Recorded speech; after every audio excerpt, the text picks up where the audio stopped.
जय हिंद साथियों, स्वागत है आप सभी का हमारे यूट्यूब चैनल अड्डा 730 स्टडी में। तो दोस्तों, जैसा कि आप लोगों को पता है कि हम लोग अभी तक लगातार मॉडल पेपर यूपी पुलिस और यूपी लेखपाल के लिए लगातार कर रहे थे, लेकिन अब हम एक नई सीरीज़ के साथ आए हैं और इस सीरीज़ में अपन लोग सब्जेक्ट बाई प्रैक्टिस करेंगे। जैसे आज हमने पॉलिटी के महत्वपूर्ण 25 प्रश्न उठाए हैं और इन 25 प्रश्नों में से आपको बेहतरीन प्रश्नों के साथ हम हाजिर हुए हैं। तो ये पॉलिटी के ही महत्वपूर्ण 25 प्रश्न हैं, इनको आप बहुत अच्छे से कवर कीजिए और मैं एक्सप्लेनेशन के साथ इन पर चर्चा करते हुए चलूँगा। पहला प्रश्न है आपकी स्क्रीन पर, ये रहा। राइट आंसर क्या होगा? और बहुत ही बेहतरीन प्रश्न है, अक्सर आपके एग्जाम में पूछा जाने वाला प्रश्न है और इससे रिलेटेड प्रश्न 2016 के एग्जाम राजस्व लेखपाल में क्वेश्चन पूछा गया था। खैर, भारतीय संविधान में मौलिक कर्तव्यों का विचार कहाँ से लिया गया है? मौलिक कर्तव्य, सबसे पहले बात करते हैं मौलिक कर्तव्य की। तो सर कहाँ से लिए गए हैं? ये पहला प्रश्न। कब लिए गए हैं? दूसरा प्रश्न। ठीक है, और कहाँ पर चर्चा की गई है? तो सबसे पहले आपको पता होगा रूस के संविधान से, जिसे सोवियत संघ कहते थे, रूस के संविधान से ये ग्रहण किया गया। कब सर? कहेंगे 42वें संविधान संशोधन 1942वें कॉन्स्टिट्यूशन अमेंडमेंट 42वें संविधान संशोधन 1976 के द्वारा इनको जोड़ा गया। ठीक है, कहाँ पर है? कहेंगे आर्टिकल 51 के क्या में इनकी चर्चा है। भाग की अगर बात कर दे तो सर चौथे के का में सर इनकी चर्चा है, भाग 4 के का में। ठीक है, पूरा एक्सप्लेनेशन। और सुनिए, अगर आपके एग्जाम में पूछ दे कि मूल संविधान में मौलिक कर्तव्य कितने थे, मूल संविधान में, और ये क्वेश्चन पूछा गया है, एसएससी ने इसको पूछा है, आपको याद रखना है, मूल संविधान में 0 थे, क्योंकि भाई 42वें कॉन्स्टिट्यूशन अमेंडमेंट के द्वारा 10 जोड़े गए, 11वां बाद में जोड़ा गया। अब वर्तमान में कितने हैं? आप वर्तमान में कहेंगे मूल कर्तव्य कितने हैं सर? 11 मूल कर्तव्य हैं। ठीक है, याद रखेंगे। अगला प्रश्न बहुत ही बेहतरीन प्रश्न, आपके एग्जाम की दृष्टि से छपने वाला प्रश्न है। भारतीय संविधान में सम्मिलित नीति निर्देशक तत्वों की प्रेरणा हमें किस संविधान से प्राप्त होती है? बात करेंगे सर नीति निर्देशक तत्वों की, तो आपको पता होगा नीति निर्देशक तत्वों की मैं चर्चा करूं तो आप कहेंगे आर्टिकल 36 से 51 तक इनकी चर्चा की गई है। क्लियर, 36 से 51 तक इनकी चर्चा की गई है, याद रखेंगे। भाग की बात करेंगे तो भाग 4 में इनकी चर्चा की गई है, आपको पता होगा। भाग 4 से क्या सर बाध्यकारी? सर नहीं, बाध्यकारी नहीं है। कहाँ से लिया गया? आयरलैंड से इनको ग्रहण किया गया, याद रखेंगे। पूरा एक्सप्लेनेशन एक एक बात का, आयरलैंड से इनको लिया गया है और बहुत ही बार एग्जाम में ये प्रश्न आते हैं, आपको याद रखना है। ठीक है, अच्छा, इसी का एक है समान सिविल संहिता, जिसे आर्टिकल 44 के अंतर्गत हम देखते हैं, जो एकमात्र राज्य है जिसे गोवा ने लागू किया है। आपको बहुत अच्छे से ये बात याद रखनी है। नेक्स्ट प्रश्न आपकी स्क्रीन पर ये रहा, कि रहा है निम्नलिखित में से यह किसमें निर्धारित होता है कि भारत का संविधान परिसंघीय है? भाई साहब गजब का क्वेश्चन है। ऐसा प्रश्न जब आपके एग्जाम में आता है तो एक नहीं 10 बच्चा आपसे पीछे हो जाता है जब आप इस क्वेश्चन का सही आंसर करते हैं। सर ये वो प्रश्न है जब आप इस क्वेश्चन का सही आंसर कर देते हैं तो आप यहाँ पर आ जाते हैं इस वाले क्षेत्र में। ठीक है, इस वाले क्षेत्र में औरों से अलग। क्वेश्चन का क्या रहा? संविधान लिखित और नगम्य है, पहला। न्यायपालिका स्वतंत्र है, दूसरा ऑप्शन। तीसरा कह रहा केंद्र एवं राज्यों के बीच शक्तियों का वितरण है। चौथा ऑप्शन कह रहा अवशिष्ट शक्तियां केंद्र में निहित है। वैसे देखा जाए तो अवशिष्ट शक्तियां वाकई में केंद्र में निहित है, लेकिन इस क्वेश्चन का राइट आंसर क्या है? भारत का संविधान परिसंघीय है, तो इसके मतलब केंद्र और राज्यों में जो शक्तियों का वितरण है समान है, लेकिन इसमें भी अपवाद है। भारत में इसमें भी अपवाद है। अब कहेंगे कैसा सर अपवाद? तो देखिए, भारत में सभी प्रकार की जो शक्तियां हैं वो केंद्र और राज्य के बीच अलग अलग हैं, लेकिन न्यायपालिका की जो शक्ति है, न्यायपालिका की जो शक्ति है वो न्यायपालिका की शक्ति का कहने का मतलब है वो आपकी अलग अलग नहीं है। क्यों नहीं सर?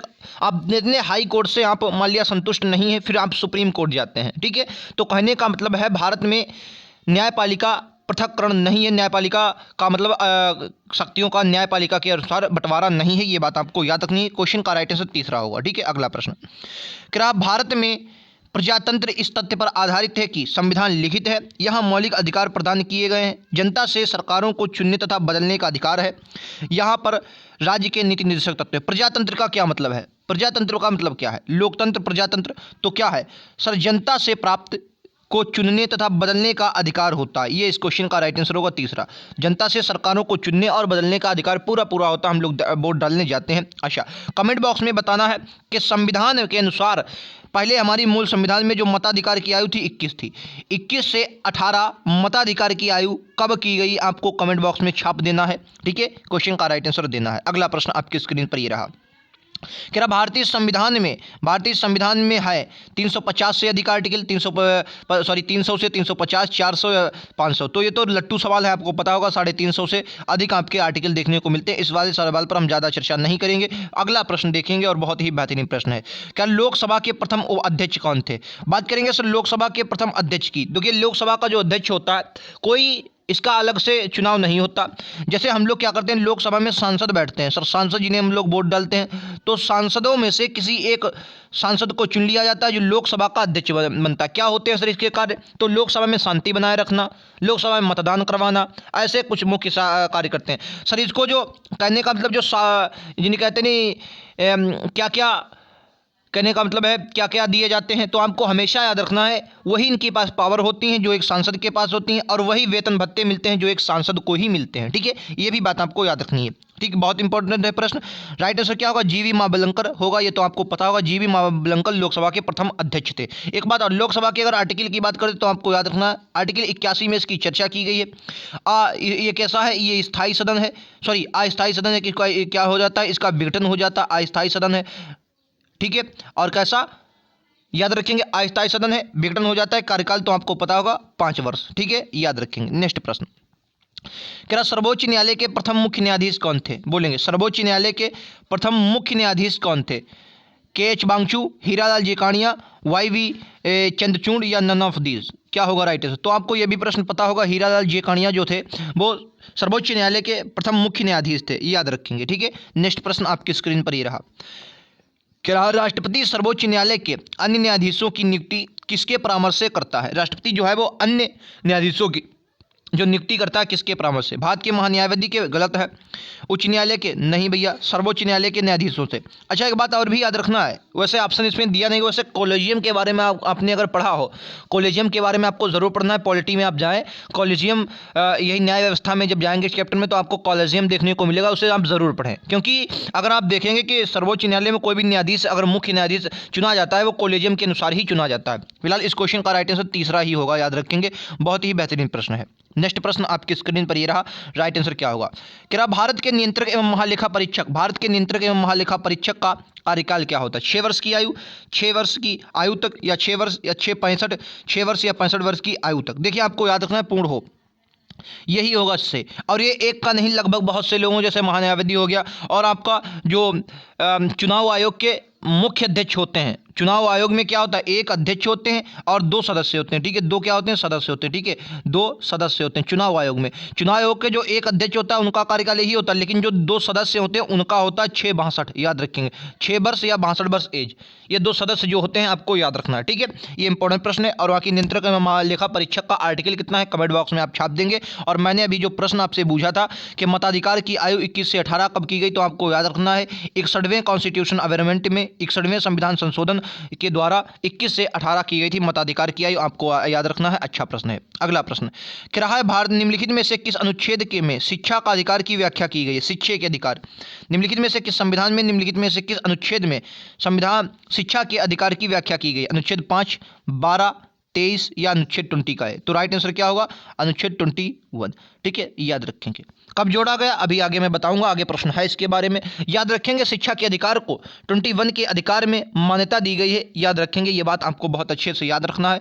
यहाँ से क्या कहा? 6 से 14 वर्ष, सीधा एग्जाम में पूछ लेगा। 6 से 14 वर्ष आयु के बच्चों के लिए कितना? 6 से 14 वर्ष की आयु के बच्चों के लिए यह प्रावधान किया गया है, आपको याद रखना। अगला प्रश्न क्या भारतीय संविधान में सम्मिलित नीति निर्देशक तत्वों की प्रेरणा हमें किस संविधान से ली गई? तो अभी देख चुके आयरलैंड, इस क्वेश्चन का राइट आंसर होगा। ये देख चुके हैं नहीं?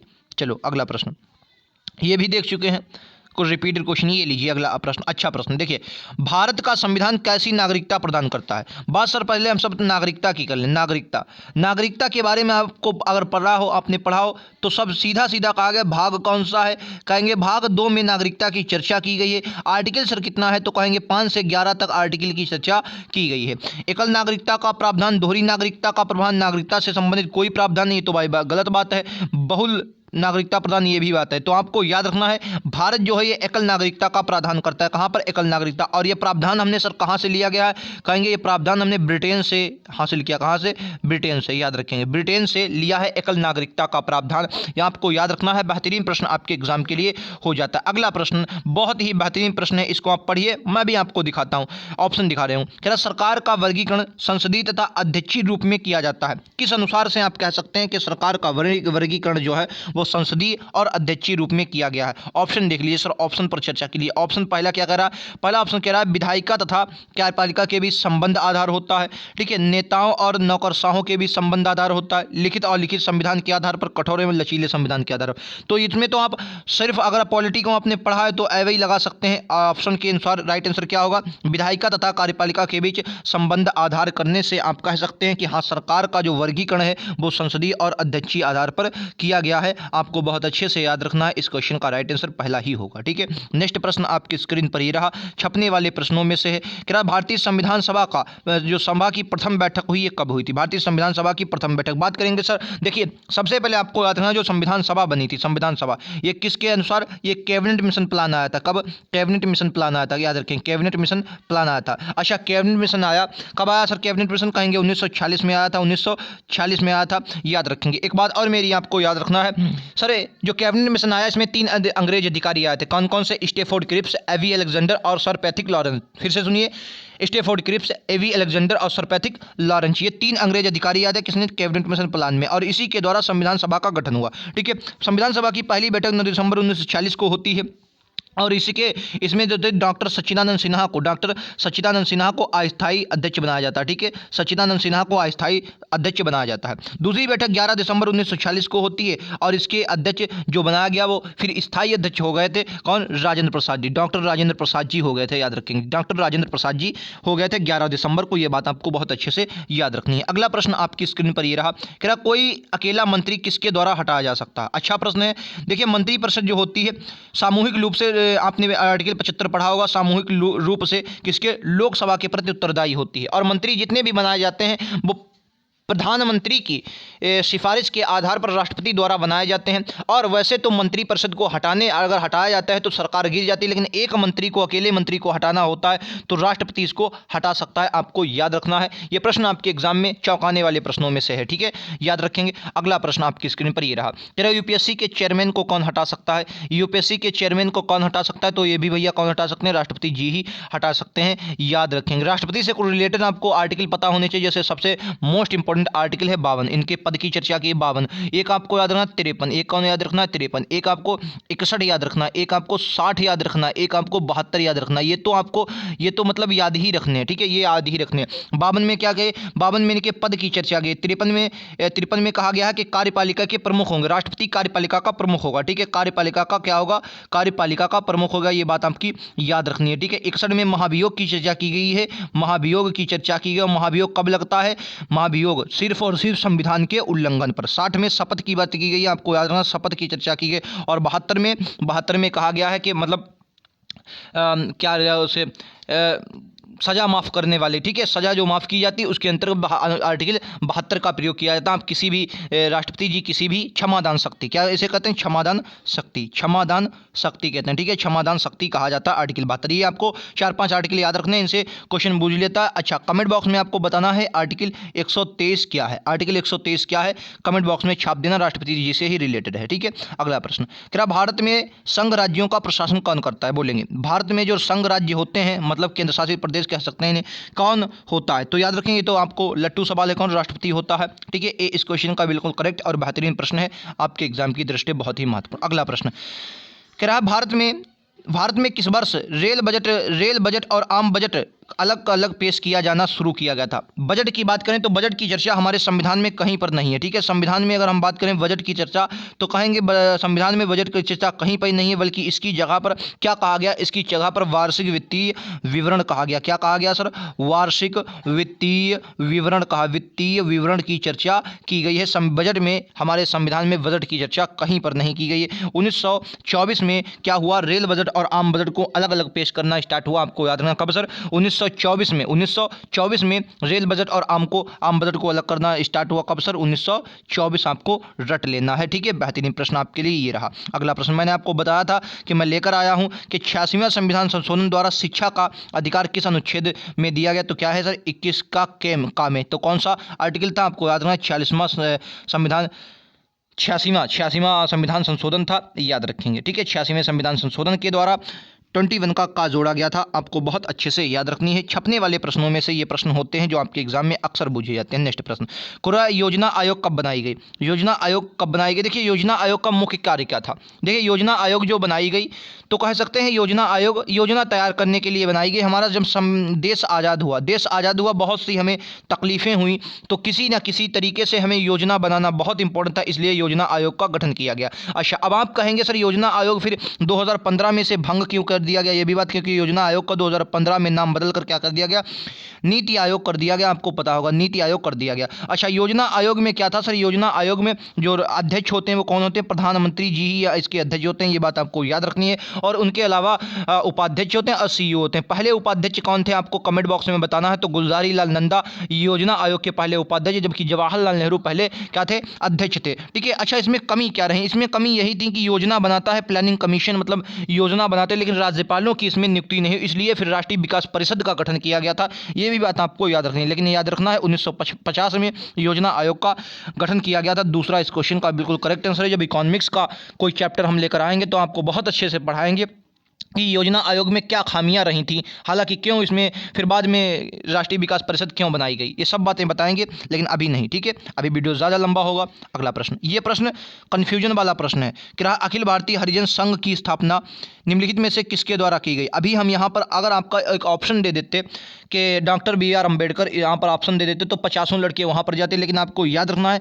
हरिजन संघ की स्थापना महात्मा गांधी ने की थी और इन्होंने हरिजन पत्रिका भी निकाली थी। हरिजन पत्रिका भी निकाली थी, आपको याद रखना, हरिजन पत्रिका भी इन्हीं की थी, ठीक है, पत्रिका थी। और दलितों को सबसे पहले हरिजन इन्होंने ही बोला था, महात्मा गांधी ने ही, ठीक है। राइट आंसर तीसरा इस क्वेश्चन का बिल्कुल करेक्ट आंसर होगा, आपको याद रखना। राजा राम मोहन राय की बात करेंगे तो कहेंगे सर आत्मीय सभा का गठन किया था कब? 1815 में इन्होंने आत्मीय सभा का गठन किया था और ऐसा माना जाता है कि पहली सभा थी आत्मीय सभा, ठीक है। मिरातुल अखबार का प्रकाशन किया था 1828 में, ब्राह्मण समाज की स्थापना की, याद रखेंगे, ठीक है। सुभाष चंद्र बोस 1800 आपको पता होगा 1938 में ये क्या करते हैं? हरिपुरा कांग्रेस की अध्यक्षता करते हैं। फिर 1939 में त्रिपुरी संकट आपने पढ़ा होगा इनके बारे में। फिर फॉरवर्ड ब्लॉक की स्थापना भी 1939 में ही ये करते हैं, ठीक है। 1942 में फिर ये उसके सेनापति बनते हैं, नाम मुझे इस वक्त याद नहीं आ रहा है, फिलहाल आपको पता होगा 1942 में ये उसके सेनापति बनते हैं, ठीक है। मुझे इस वक्त नाम याद नहीं आ रहा, बताऊंगा अभी, याद आएगा, ठीक है। फिर भारत में ग्रैंड ओल्ड मैन किसे कहा जाता? और ये क्वेश्चन यूपी पेट का जो एग्ज़ाम हुआ था, यूपी पेट का पहला वाला जो यूपी पेट ने करवाया, यूपी ट्रिपल पेट ने जो एग्ज़ाम करवाया था, फर्स्ट शिफ्ट में ये क्वेश्चन आया था, भारत का ग्रैंड ओल्ड मैन किसे कहा जाता है? तो आपको याद रखना दादा भाई नौरोजी को कहा जाता है। दादा भाई नौरोजी ये पहले व्यक्ति हैं जिन्होंने सबसे पहले आय का अनुमान लगाया था और आय का अनुमान इन्होंने 20 रुपया प्रति व्यक्ति आय लगा, धन निष्कासन का सिद्धांत इन्होंने दिया। और the poverty and British rule in India इन्होंने अपनी पुस्तक कौन सी लिखी? द पॉवर्टी एक मिनट मैं लिख रहा हूं आपको बहुत अच्छे से, जिनको नहीं पता है वो लिख लेंगे, the poverty un British rule in India, the poverty un British rule in India, un British rule in India, ये इनकी पुस्तक है जो कई बार आपके एग्जाम में रूल इन इंडिया ये कई बार आई है, ठीक है, याद रखें, the poverty un British rule in India, एक बार नहीं 10 बार आई। अच्छा, दादा भाई नौरोजी ये वही व्यक्ति हैं जिन्होंने स्वराज शब्द की पहली बार मांग की थी। स्वराज शब्द की कब की थी? कहेंगे 1906 के कलकत्ता अधिवेशन, कहाँ पर? कलकत्ता में। 1906 के कोलकाता अधिवेशन में कांग्रेस का अधिवेशन स्वराज शब्द की पहली बार मांग की थी, याद रखेंगे। नेक्स्ट प्रश्न, और धीरे धीरे हम लोग अंतिम प्रश्नों पर आ रहे हैं। क्या रॉलेट एक्ट कब पारित हुआ था? रॉलेट एक्ट किस वर्ष पारित हुआ था? याद रखेंगे 1919 में ये आया था, याद रखेंगे, ठीक है, आपने बहुत अच्छे से पढ़ा हुआ। और इस क्वेश्चन का जवाब आप लोग हमें कमेंट बॉक्स में देंगे। आज का अंतिम प्रश्न है दोस्तों, 25 में से आपका स्कोर कितना रहा हमें ज़रूर कमेंट बॉक्स में बताएं। वीडियो कैसा लगा ज़रूर बताएं। ऐसे ही लगातार प्रश्नों के लिए आप हमारे चैनल को भी सब्सक्राइब कर सकते हैं। अगला वीडियो हमारा ज्योग्राफी पर होगा या हिस्ट्री पर होगा, लेकिन बहुत ही बेहतरीन होगा। जिस प्रकार से इसमें हमने प्रश्न किए, अगले वीडियोज़ में भी हम विस्तार से प्रश्न करेंगे। तो मिलते हैं अगले वीडियोज़ में, और हमारे सभी वीडियोज़ देखने के लिए आप हमारी लिंक डिस्क्रिप्शन में पड़ी हैं, वहाँ पर ज़रूर जाएँ। मिलते हैं अगले वीडियोज़ में, आज के लिए इतना ही। Thank you.